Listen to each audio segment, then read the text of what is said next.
This is a production of Cornell University.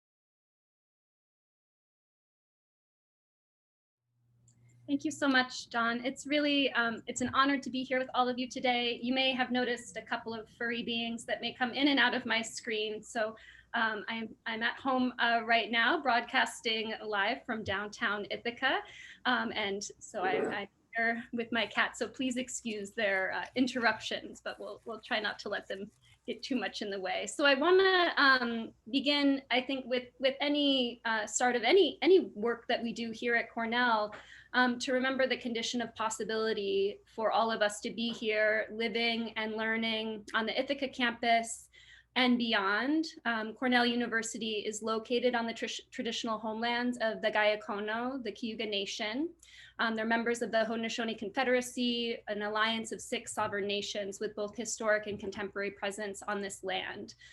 This is a long and painful history of dispossession that, of course, for those of you who have been following the recent news, the story that broke really last March on about the Morrill Act and the land grab, noting that Cornell is one of the largest beneficiary of expropriated indigenous land. So in addition to being here on Gayakono homelands and territory, you can see in this map that Cornell University also, as part of the scripts that Ezra Cornell obtained through the Morrill Act, obtained almost 1 million acres of expropriated indigenous land. And in addition to that, Cornell owns 420,000 acres, mineral rights on 420,000 acres of indigenous lands in central and southwestern United States, which isn't depicted on this map. But my colleagues in the American Indian and Indigenous Studies program are working very hard to try to understand all of this better and sharing that information with the public. So I hope you'll, if you're curious, and I hope you are, you'll learn more by following the blog, which the link is at the bottom. And I'm happy to share these slides too at the end of my presentation. I also want to acknowledge the fact that any work that we do creatively involves a lot of people and a lot of collaborations. So back in 2015, my first year at Cornell was the 2014-2015 school year. I came in as an assistant professor, and I was asked to teach a course on textile surface design. And while I practiced it in my own creative practice, and had taken courses during my undergraduate, I sort of had to retrain myself in this field. And so I began working at that time with a number of different faculty, students, both at Cornell and other universities, local artists as well, to found this natural dye studio. So there are many, many people involved in the work that I'm going to share with you today. I want to particularly acknowledge my now graduated PhD student in the upper left, Kelsey Doty. She just finished her PhD last year, and I'm pleased to say it has a faculty position at Kansas State, which she began this fall. She and I really collaborated very closely on many different projects that I'll be sharing with you today, in addition to a number of our other students that have gone on to do amazing things. In the center is the Instagram page of Blossom Schmidt. She's a CALS graduate, I think 2017. She went on to actually start her own naturally dyed clothing company. Rachel Powell in the upper right, she's now a fashion designer for Free People, starting to incorporate natural dyes into the larger apparel supply chain. And on the bottom right, Kennedy Rao and Rachel Kwong. Kennedy now in graduate school, Rachel is working in the fashion industry. And so there's just been a lot of, the wonderful thing about working with students, they come and then they go and then they go and do amazing things. And so there's a wonderful network of folks that have been part of this project, and I'd like to acknowledge them at the beginning. So today I'm going to take you through, very quickly to understand what are natural dyes, right? Any plant, animal, fungus, or mineral that can be used for coloration of fiber. And then to ask the question, right, what natural colorants come to mind? I think anyone who's gotten, beet juice on their clothing or has experienced stains from cooking, turmeric, others, you might have some ideas of plants that can be used for coloration. So I want to think about plant dyes in terms of cultivation, management, and waste. So we can think about cultivation by considering dye gardens or plants that you can include in your garden out front. I live in downtown Ithaca on South Plain Street, and my entire front yard is very tiny, but I've been able to get a lot of dye plants in there. We can also think about management of really aggressive and invasive species, and you all are the experts on this, so I would love to think about in the future, right? Could we collaborate together on thinking about management of different kinds of plants? And then of course there's waste, waste, food waste, agricultural waste, industrial waste. How can we divert waste and then use it for something beneficial, in this case, thinking about natural dyes? So in 2015, I worked with our Alumni Affairs and Development Office and my colleagues in the College of Human Ecology facilities. I just actually about an hour before this presentation learned that one of my colleagues in our facilities department just passed away. His name is Jeff Serene, and he did an amazing job, was an incredible advocate. Early on, I show up, all bright-eyed and bushy-tailed and like want to take over space, and my colleagues were so wonderful in helping me to realize the vision that I had, which was to create a dye garden. Of course, there's an amazing dye garden at the Botanic Gardens, which you can see the dye plants, but you can't harvest them. It's curated, right? So I wanted to create a space where we'd be able to grow, cultivate plants, and then harvest them and use them in our creative production, in our classes, as well as independent projects. And so my dear and wonderful colleagues in the College of Human Ecology Facilities Department worked with me to identify a space, and this is in the courtyard between Martha Van Rensselaer Hall and the Human Ecology Building. And then Pam Shade at the Botanic Gardens, she was very kind at the beginning of the season to give me some of the madder root. It's a very aggressive plant, so she was able to give me some of their dyers chamomile from the Botanic Gardens. And so coming together, I worked with our Alumni Affairs Department to do a crowdfunding campaign so we could raise some funds to buy things like shovels and hoses and compost to amend the soil. And so this is what it looked like that first year.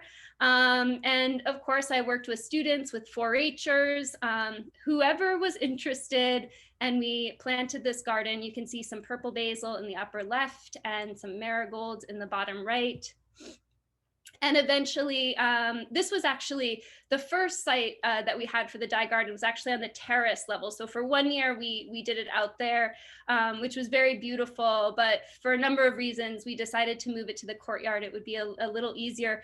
One important reason is that actually you can't get into these beds. If you've ever been to the Human Ecology Building, they actually, there's a very, very steep drop on the other side. So it made it very hard to harvest safely from this place. You actually had to get roped in to go into the beds. So we decided to change the location, but this was actually the very first year in 2015. And so you can see we grow Hopi dye sunflowers, which also has this added benefit of creating a little bit of shade for our all glass skinned building, at least for the first level of the building, every August, of course, during the height of summer. So it's got that nice sort of built-in benefit. One day I'd like to do all of the parts of the garden. And we grow a lot of marigolds, cosmos, double flag yellow irises. This was a year when you can see that the prior year, the marigolds weren't thriving so much. Here they are thriving. And of course, they're wonderful because, the more you pop those heads off, the longer they'll go. And so you can really get beautiful color. It's a beautiful looking garden, but it's also producing a lot of material for dye throughout the year. And just a few more images. On the bottom right, that's Japanese indigo, which we've also grown with more or less success over the years. Dyer's chamomile on the right there. And then we also used our fabrication studio downstairs to laser etch these signs that we are able to put in the garden so that people can understand what it is that they're seeing in the space. So we can also think about management, right? Or just the dyes that are all around us that maybe we're not thinking about. Acorns, what can you gather, right? That's fallen to the ground. Things like black walnut hulls, of course, a really wonderful source of dye. Invasive species like purple loosestrife, for example, or things like goldenrod that are growing really, really voraciously. And then, of course, there are food waste dyes. So Kelsey Doty, my PhD student, she worked directly with Cornell Dining to divert food waste for a couple of years. And we were able to use things like yellow onion skins you see here.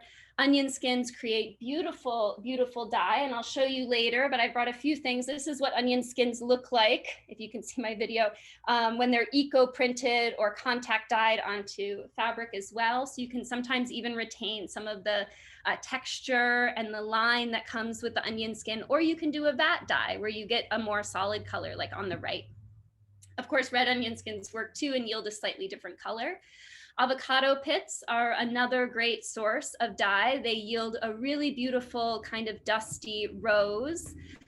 The water, the soak water from dried black beans is also another wonderful source of dye. I often use it. It's very almost like a lightish blue.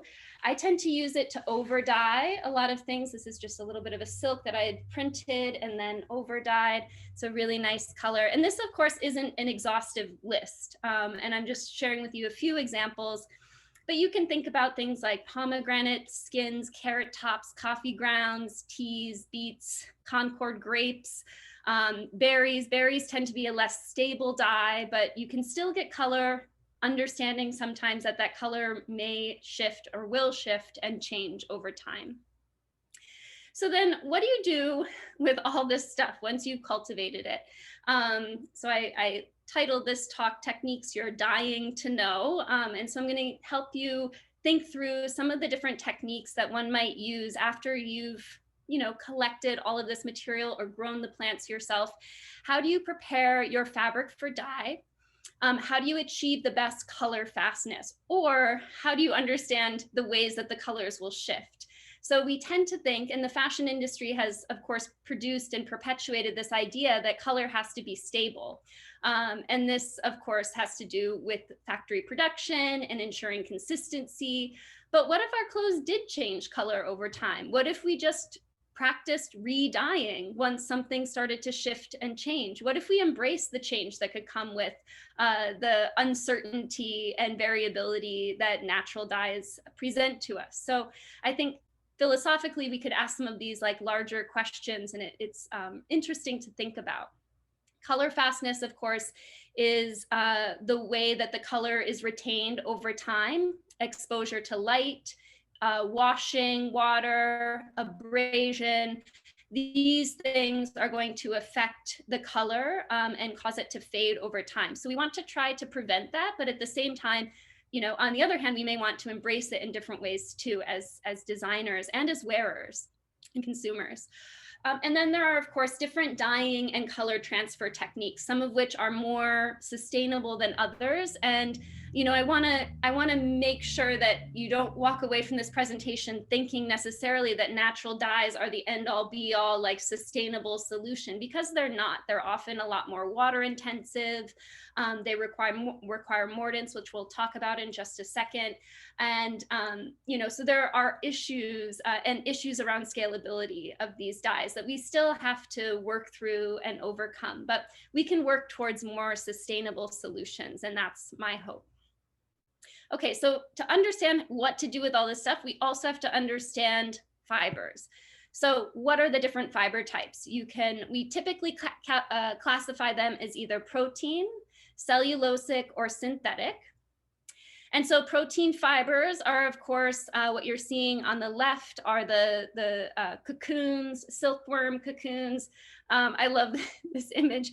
This was circulating on the internet a few years back. It was a sheep that had escaped and was like living in a cave for years and years, and so hadn't been sheared, and so had developed into this giant puffball. But of course, sheep are typically sheared once a year, so we have sheep's wool, fur of different kinds, human hair. These are all protein fibers.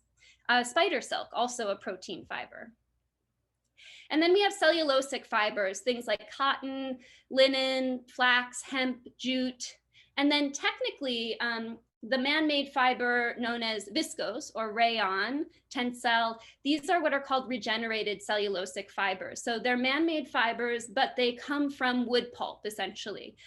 So a lot of people have, there's a lot of talk about bamboo over the last few years as being more sustainable. Well, yes, it does grow very quickly, but in fact, the processing of bamboo and wood pulp generally to make it to get the viscosity needed for the fiber actually does a lot of harm to the environment. So again, nothing is black or white. You all know this working in this area, I'm sure. And then of course there's the synthetics. But what I want you to come away with this knowing is that really it's only nylon that can readily take natural dyes. People are working on polyesters and other types of synthetic fibers to try to increase its ability or find ways for it to take dye and remain color fast. But as it stands, nylon is very similar in its chemistry to silk. And so nylon will actually take natural dyes. And when I talk about the yoga clothes a little bit later, I'm typically working with nylons that do have a spandex blend, but, and of course the spandex blend is not taking the color. So again, this is depending on the blend, the percentages, we can kind of guess how deep and vibrant the color will be. Okay, so now that we know a little bit about the fiber types, we need different dyes for different fiber types. And we'll talk about this, how this plays out in natural dyes in a bit. But what's important to know that textile coloration and dyeing is estimated to use over 378 billion liters of water per year. In this processing, depending how well it's regulated or not, we can see that the release of toxic chemicals into waterways and the destruction of ecosystems and the like throughout many parts of the world.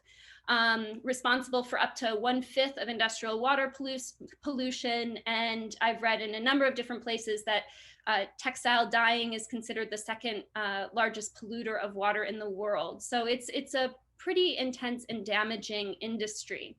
In addition to the dye process, though, there are a number of other things that happen to fiber and textiles that also cause water pollution. And this table is just giving you a little bit of a sense of that.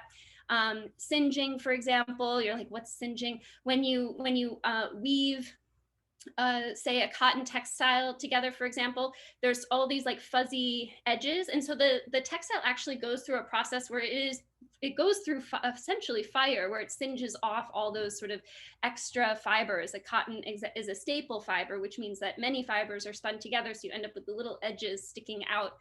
Desizing, for example, removing starch, all of these, bleaching in order to prepare the fabric for dye so you can get that consistent color. All of these processes use water, and they may contribute to pollution, obviously, of that same water. So when we think about sustainable ideas for textile coloration, we can think about, for example, low chemical bleaching, or no bleaching. But again, because of the fashion industry and the need for consistency, bleaching is pretty integral to the process. And so can we think about ways to do more low impact, low chemical bleaching, low impact dyeing, creating colors without dyeing, for example, fox fiber, so cotton fibers that are naturally colored.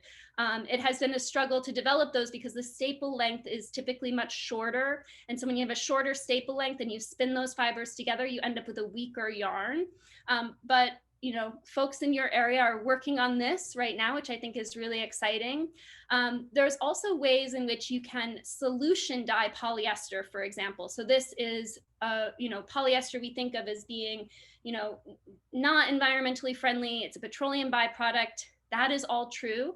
On the other hand, polyester is one of the best environmentally when it comes to textile coloration, because you can actually dye the polyester solution before it's spun out of the spinneret into a fiber. So again, there's, weighing the pros and the cons. And of course, then natural dyes, which we're talking about today. So with natural dyes, you often need something called a mordant to improve its performance. You have both substantive natural dyes, which are direct dyes. These are dyes like indigo, which are going to bond right away with the fiber. You do not need a chemical bridge to enable the dye and fiber molecules to bond. Substantive dyes are great. Indigo is one of them. Tyrian purple from the mollusk, that's another one that is a direct dye, a substantive dye. But for the most part, most plant dyes are going to require a mordant and are called adjective natural dyes. And even so, with some of the more direct dyes, arguably black walnut is a direct dye. You can, it'll bond with the fiber. However, if you want to increase the depth of the color or you want to enhance color fastness, you would also need to have a mordant. And natural dyes, as I mentioned, work best with natural textiles, with the exception, of course, being nylon.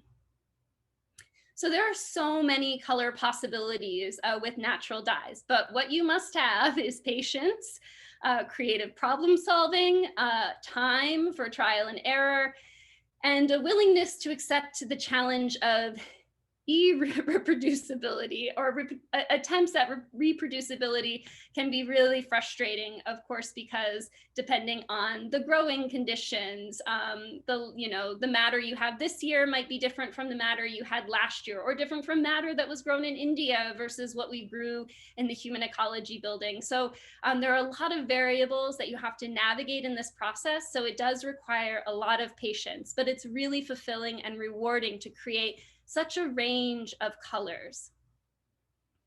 So in order to get the color that you want, the way to set yourself up for success begins with what's called scouring. So scouring is the process of washing. So for any of you that are sewers, the first thing you do with your fabric when you get it, you wash it, and then you sew it. You don't want to sew it first and then throw what you sewed into the washing machine. That shrinkage will occur. But in the case of natural dyes, we really want to remove any sizing. A lot of fabrics, when they come out of the factory, there's some kind of sizing that's been put on them, or other kinds of finishes, dirt, grime, oils, whatever it might be. A scouring is a deep penetration and cleaning of the fabric with both heat and soap.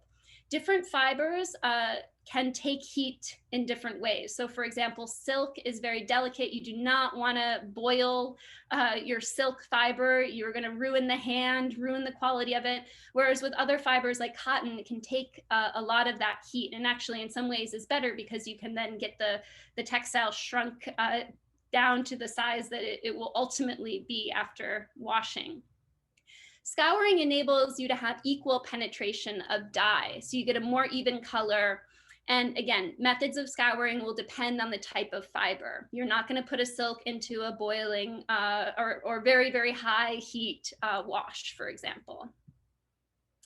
So then we have the next step, which is the mordanting process. Mordant in the English language is an adjective we use, if you remember from your SAT vocabulary lists, as an adjective to describe something or somebody who might be sort of cruel, biting, sarcastic. And in the Romance languages, it also means to bite. So it comes from the Latin mordere, to bite, and it enables essentially the dye molecule to bite the fiber molecule. So it creates that bridge. It fixes the dye to your material. It's going to improve light fastness, color fastness, prevent color bleeding. And then different mordants will have different kinds of brightening and color changing effects as well. So there are sort of two things happening here. One, it's ensuring color fastness. And two, the mordant can have an effect on the color change. In the example that you're looking at here, this is a Concord grape skin dye, and a relatively unstable dye. So, in 4 or 5 years, this textile is going to look a lot more faded. This is the way with berry dyes, sadly, but what's the effect that's been used here was a manipulation of the pH. So you can see what happens when you have a more acidic or alkaline after wash. You'll see that squiggle right down the center.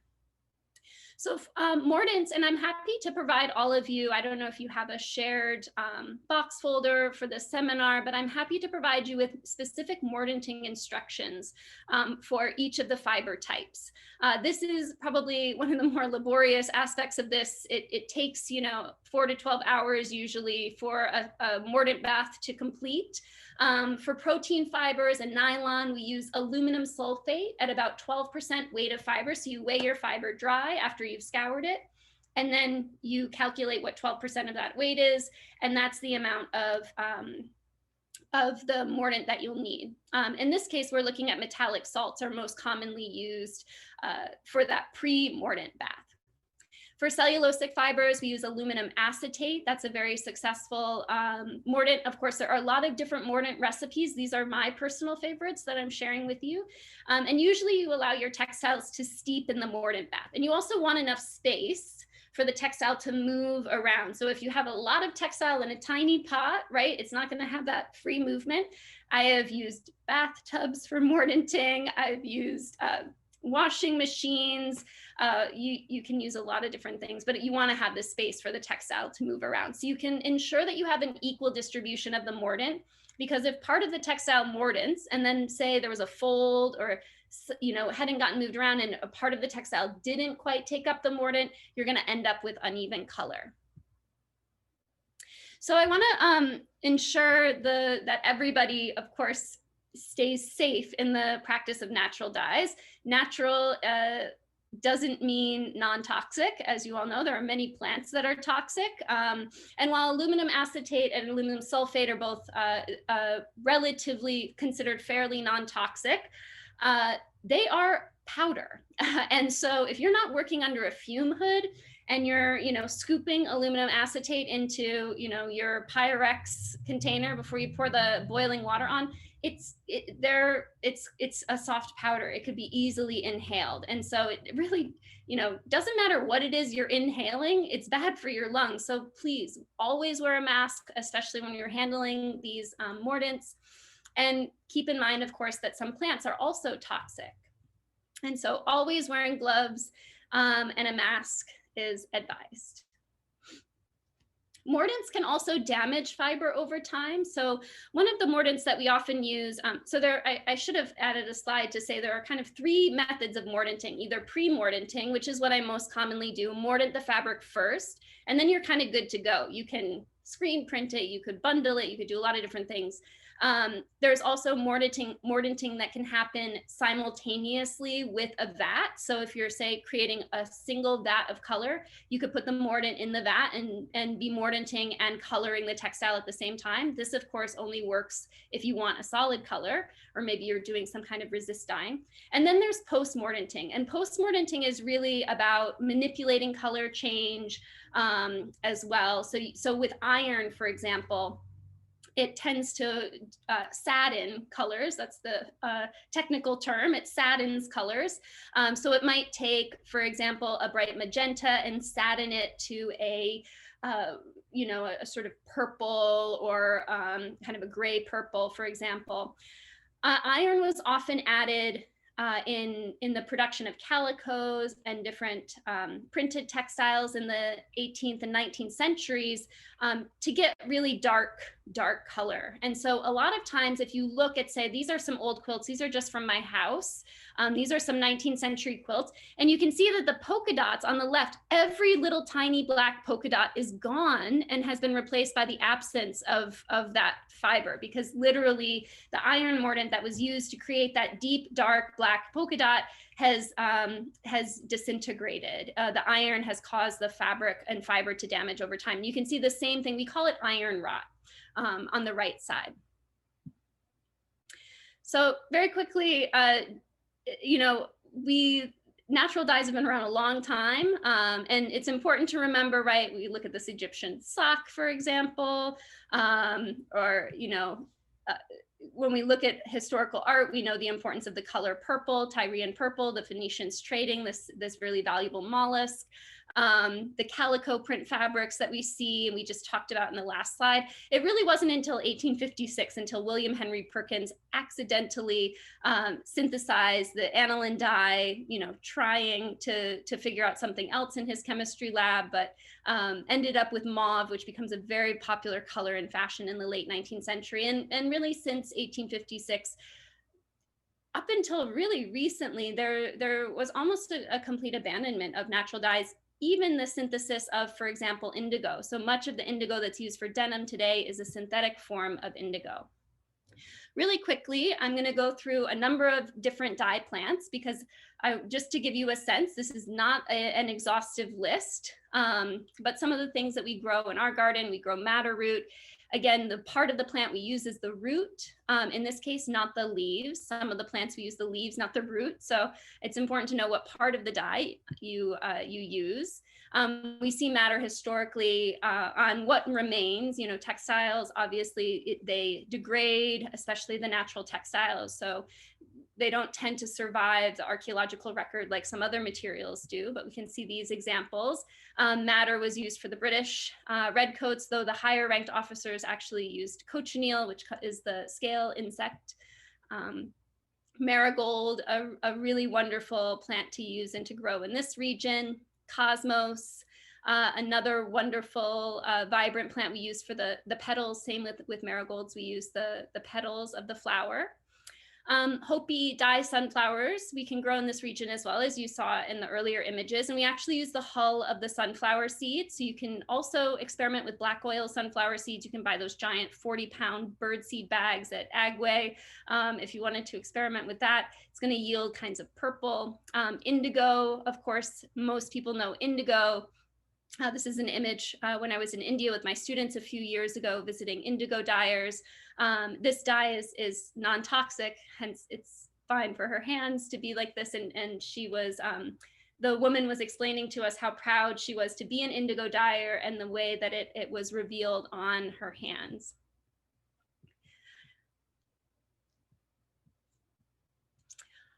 All right, and then this is just a little video from the India trip that I took, and you can see the way the vat is, it's very much alive and the vats are in the ground.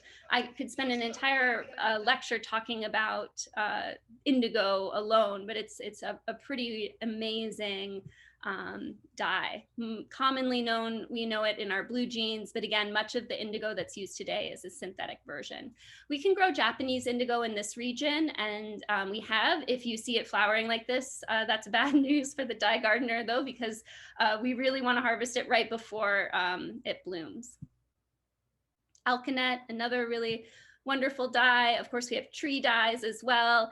Osage orange, we can use that. That's again, when I say tree dye, not the leaves, but the actual wood of the tree. Henna as well. People know henna for the beautiful work on hands and, you know, body, but it can also be used for textiles. Of course, skin is will take dye too. Black walnut, another one from around this region. Logwood, very toxic, so be careful, but yields, wow, such an incredible purple. So I want to spend the rest of the time talking about some of the techniques, and I hope that this will inspire you to experiment, because it's really all about experimentation. So probably the easiest way to create a natural dye is a vat dye. Indigo is on the left there. It's sort of own and very complex production to get a really solid indigo vat. But for most of the other natural dyes that come from plants, it's essentially like making a giant vat of tea. And so the good news is that you can save marigolds. Like we were talking about earlier, you know, the more you pop their heads off, the more they'll bloom. And so what we do is we just have like big screens, like screens for from your window, and we lay them out across tables in our studio in Human Ecology Building. We just like lay out the flowers and let them dry out so that we have this. It's a great way to save the flowers, and then you can rehydrate them in vat dyes later on. This technique is best for designs that require solid colors. because it involves usually complete submersion of your textile into the vat. And what's important to note is that you try to remove all the plant matter before you submerge your textile, so it doesn't get sort of caught up in your fiber. This is a short little video of swatch sample tests in one of my classes where we created, 10 different vats of dye, and each student, is keeping track of what kind of mordant was used in the tag on the swatch, and different kinds of effects in the dye bath as well. So they all have to make swatch books, like recipe books, essentially, for my textile design class. So you can get a sense here, right? This is madder, for example. This was a student project. They wanted to look at the difference between wool, silk, and cotton, whether they were, using heat or just regular tap water. What happens when you add lemon juice to make it more acidic? What happens when you add soda ash to make it more alkaline? How does this affect the color? And so you can see from the same, this is the same starting material, the madder, we can get this really wide range of colors on different types of fibers. And then, of course, when you have solid color, you can then design it in different ways. So on the left is Rachel Powell. This was all raw silk that she had dyed in a lot of different natural dye baths and then had sewn it all together. And on the right is Matthew Seaman. He was a plant science major, actually, and the backdrop to the screen printed design, the screen printing that he did was acrylics, but that yellow that he created was from an onion skin bath. And then, of course, with a vat, you can also do really interesting resist techniques. In Japan, it's called shibori. In India, it's called bandhani. Or in the US, we might just call it tie-dye, right? Different ways of tying and creating compression to the fiber and then dyeing it. So you can see this is called mukume in the middle. This is a kind of running stitch that you do in rows alongside each other. And at the very end, you pull all the stitches super tight. You can also fold textiles to create different kinds of prints. Well, I'll show you some examples later on. And then this is Chenki Reyendorf. She was an MFA student who worked with us in the Natural Dye Studio for a couple of years. And you can see some of her work inspired by Yoruba indigo dyers and their techniques.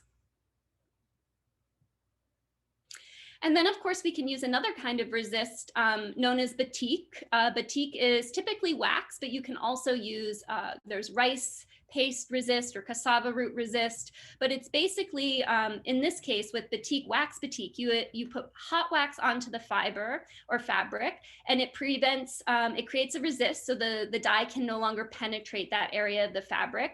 And then you end up with these beautiful kinds of crackles. So you can see some students in my classes and their indigo work with batik.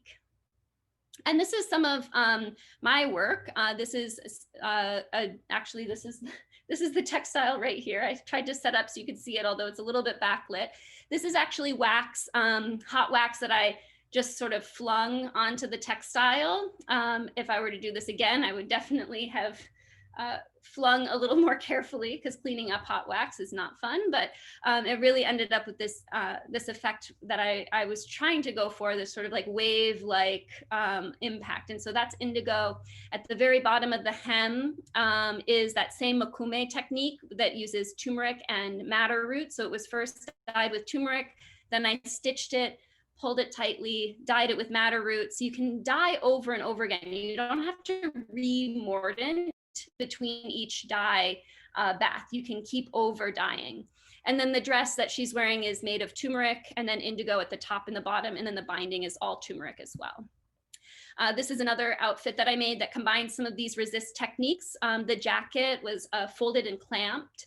And then the top here, this is again the batik. So I first dyed it with turmeric, then I put on just a covering of wax, and then dyed it with indigo.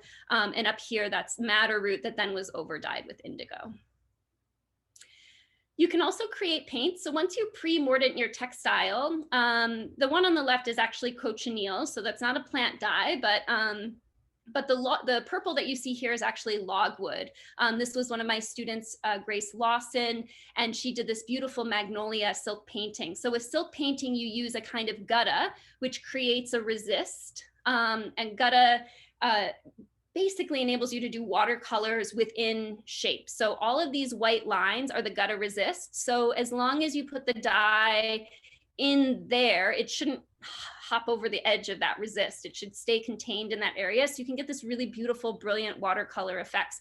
And really what you're doing is you're taking concentrated dye. So you either would take, you know, all those marigold flowers or all those black walnuts and really boil them down until you get a concentrate, or you buy a concentrate, natural dye concentrate, and just mix it with water. And sometimes requiring heat, other times not. Different mordants can, again, change the color, and then you can really get this beautiful painterly effect. And you can see another one of my students, Jillian, on the right, also employed this technique with natural dyes. So I absolutely love that style. You can then take the dye that you might have been used for painting and you can thicken it and do silk screen printing. This is my cat that I mentioned would be maybe in and out of the screen now and then. This is one of my student Kelsey Doty's designs. You can see the silk screen print there. This is Bailey Hopkins Henley. She was also in plant science. I've had a lot of plant science students come and take my classes. This was a silk screen print that she did for her final project a few years back, where she dyed the entire raw silk with cochineal beetles, and then she silk screen printed an indigo design. So it looks almost black, but it was blue when she printed it. Of course, the overlay of colors is going to impact the color. You can use these natural thickening agents to make the dye thick enough so when you pull it through the screen, it's not going to bleed everywhere, right? So you want to have the right thickness, viscosity. So you can use sodium alginate, which is kind of brown seaweed. You can use gum tragacanth or guar gum. And I can also send along a list of places where you can procure these items. I know it's not like you can't just go to Wegmans and buy gum tragacanth, but there are lots of places online where you can get them. One of my favorite techniques is called contact dyeing. And it's one of my favorite techniques because it is really both sort of spontaneous, but it also is one of the least water intensive techniques around, because really you create pressure with the dye stuff against the fiber.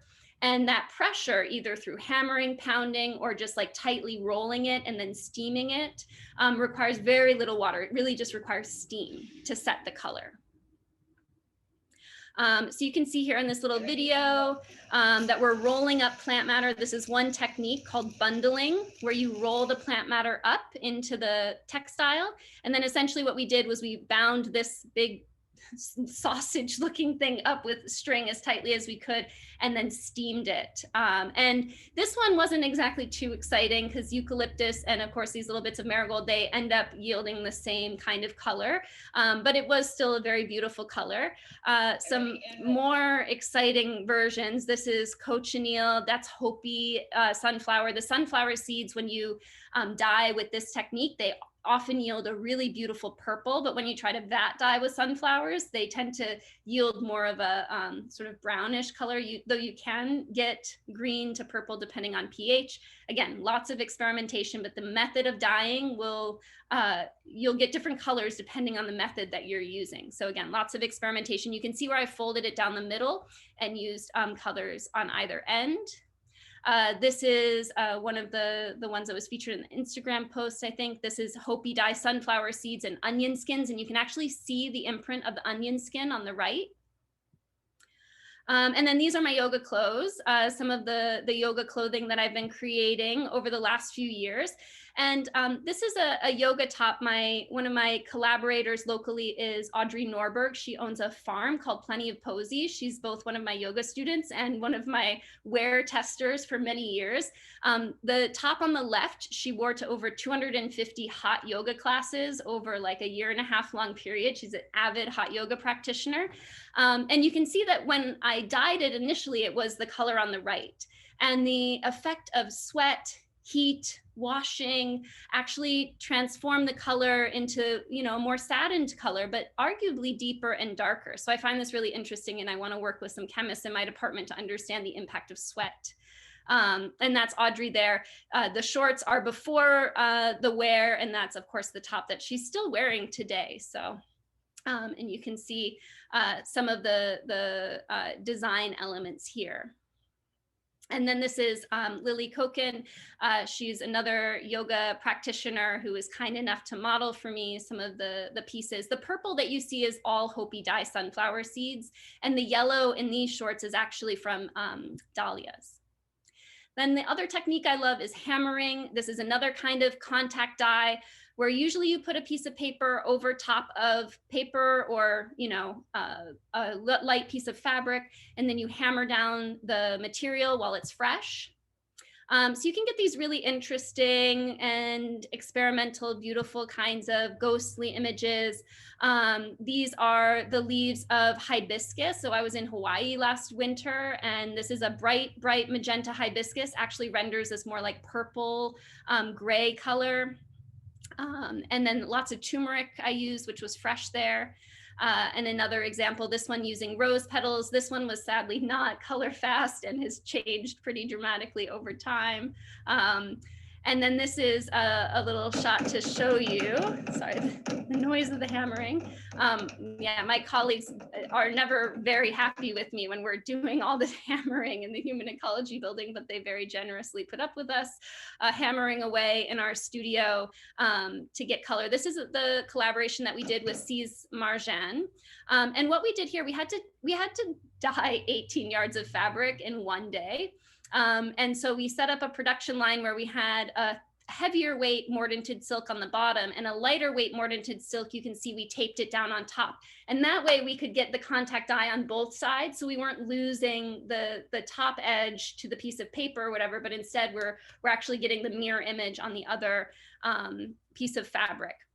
So this was our way of managing to get this. The chiffons were on top, and we were able to still see the plants underneath, which is really important because you need to be able to see where you're hitting, and you also need to use a rubber mallet, not a hammer, because if you use a hammer, you run the risk of breaking a hole in your fabric because it's pretty intense. And you can see that that's the lightweight, just sort of like moving in the air, just to give you a sense of the sheerness of it.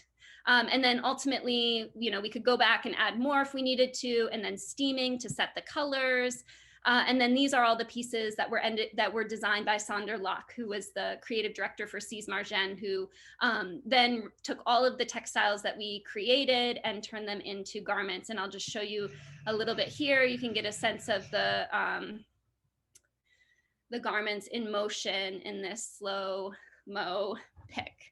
And I think I'm at the end of my time. So I want to make sure, I saw that there were some things coming up in the chat, and I'm happy to start to answer those questions. I know some of you probably have to take off, but maybe I'll stop sharing my screen, and that way I can start to answer some of these questions. And if others have questions, please feel free to speak up. Wonderful. Well, an absolutely fascinating lecture, Denise. So many of us work with plants in various ways, but we don't usually work with them in these applications. So it really is expanding for us. I see that there's a number of questions that have to do with mordants. Yes. So you were asking, what is the toxicity and health risks? So the toxicity and health risks will depend on the mordant that's used. Aluminum acetate and aluminum sulfate are considered low risk, but something like a chrome or tin, right? Very, very dangerous. So, and again, if you inhale anything, it's going to be dangerous. So even if we call aluminum acetate low risk, if you're not wearing a mask and you're dumping it into a bucket and the cloud is coming up and you breathe in, that's going to be very bad for you. Oh, gutta. Gutta is the question. You would also ask the question about what is gutta. This is it's actually not natural. Usually it's a petroleum byproduct. It feels really gummy actually, and it's used in silk painting to draw those white lines, which creates a resist. To get it out, you typically have to take your textile to a dry cleaner, and like not a non-toxic dry, like the toxic dry cleaner. So it's not an ideal use. Allison asked, do we know what our ancestors used for mordants? So that's a great question, and it will depend on what part of the world your ancestors were from. In this region, we would imagine that people were most likely using for the tannic acid, for example, would have come from, it's eluding me now. What is the one with the red cones that we see everywhere? Rus tafina, staghorn sumac. Yes, sumac. Yeah, thank you. So we know sumac was used to get a lot of tannic acid into the bath. But that's a really good question and would require, I think, a lot more research into the specific regions. Okay, so when you get to questions from Marcia, what mordant do you use with eucalyptus in eco printing? So with eucalyptus, I basically, the mordants I use tend to be whatever is the ideal mordant for the fiber type. So if I'm dyeing silk with eucalyptus, I would use aluminum sulfate. But that said, another technique that Blossom Schmidt, one of my former students, she has been exploring soaking different plants, leaves, etc., in ferrous sulfate and iron, in like water that's got some iron in it, and then putting those plants onto textiles and then eco printing. And she's gotten some really amazing results using iron on the actual plant leaves and whatnot. Gregory asked, what is the potential for local farmers to grow and sell dye plants and or plant-based dyes? Is there enough of a market? Are large clothing companies interested in natural dyes? The answer is yes, there is a growing market. Our alumna, some of you may know, Sarah Bellows, started a company called Stony Creek Colors in Tennessee, where she's working with former tobacco farmers or tobacco farmers to convert their fields to indigo. She has a dye house there in Tennessee. And so there is a growing market. We've seen Patagonia, Allbirds, Eileen Fisher, some of these bigger, large, fashion brands and smaller fashion brands as well are starting to experiment with natural dyes. And so I think that there is a growing market. That said, the bottleneck right now is production, right? So we don't have dye houses that are used to working with these kinds of dyes, either here and abroad. So I bring my students to India usually every other year, and we've visited some natural dye facilities, but still relatively small scale. I'm going to interrupt for just a moment and say that unfortunately I have to go off and teach a class. But I invite all of you who don't have immediate commitments to stay with Denise, because I see that there's a number of additional questions. And again, Denise, to me, this is an example of what is so wonderful to being at Cornell, is that we have colleagues who are doing such fascinating things. So thank you so much. Thank you so much, Don, for the invitation, and have a great class. Thank you. And I'm happy to stay on and talk to people and try to get through the rest of these questions. Do I have any favorite natural dye books? There are a lot of really good books, and I'd be happy to put together a list. But I say personally, I've done most of my education reading here and there, but really like trial and error on my own, and just experimenting has been really my method. But I do have a library of books. I'd be happy to share some of the titles with you. Do you know any fermentation techniques to increase dye color or color fastness? And how can this be used to enhance results? That is a great question, Ruby. That is not something that I have personally experimented with, so I can't really say but I know, I mean, indigo is a kind of fermentation process. So we know that with that particular dye, that's sort of, it needs to happen. But I would be curious to know what others have been working with, and there are other folks doing that kind of work. What if we have something that we think might be a good dye? For example, petals on some ornamental with an interesting color. How can we test the dye? Is there any rapid tests that let you know whether something is good or not? I would say probably the easiest test to do at home. We have a testing lab in our department, but at home you could mordant your fabric, dye it with the material, and then you can do your own washing test. So you could run it through the washing machine a few times, or another thing that you can do is like stick it like with a piece of tape, stick it to a south facing window that gets a lot of light, and then see, put one swatch away and, close it up in a dark place, tape a swatch to a bright window, and then in 2 weeks' time, see if there's much of a difference, or you might see a huge difference in a day's time. So that will help you to understand at home, at least, without any fancy testing equipment. You can do your own lightness testing and wash testing at home. And I think, Ruby, why don't you email me, Ruby, and I will put you in touch with some folks at Kansas State University. They have an amazing natural dye lab. And there are, when I visited the agricultural university in Telangana, they also have a natural dye production facility where they're doing lots and lots of research. So I'd be happy to share that with you. And thank you everyone for coming today. It was really nice to be able to share this work and talk with all of you. I had one last question. Yeah, sure. So for your dyeing with hammering that you showed at the end, that was sent to New York City, what kind of like washing is done with that? And does it have to be dry cleaned, and how long would those colors fade? Yeah, so that's a really good question.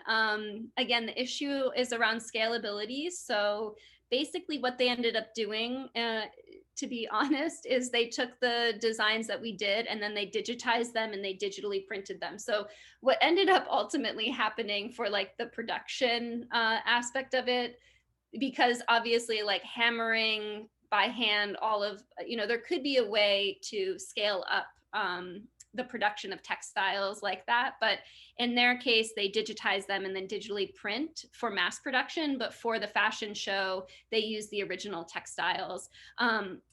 The trouble with greens, in particular, those leaves, so we used sage, we used Japanese indigo leaves. They look green for a while, but it's not color fast, and as that chlorophyll starts to shift it and go away, essentially you end up with more of a brown over time. So my guess is in a year everything that we saw was green will be brown, and that was they understood that as part of the process, and ultimately ended up digitizing the textiles to print them that way, which is a little bit disappointing, but they're trying to at least experiment with these techniques, and hopefully we might see ways of manufacturing at a larger scale in the future. Yeah, thank you, Jonah. Any other final questions? Okay, well, thank you all. It was nice to meet you, and thanks for listening. Have a great day.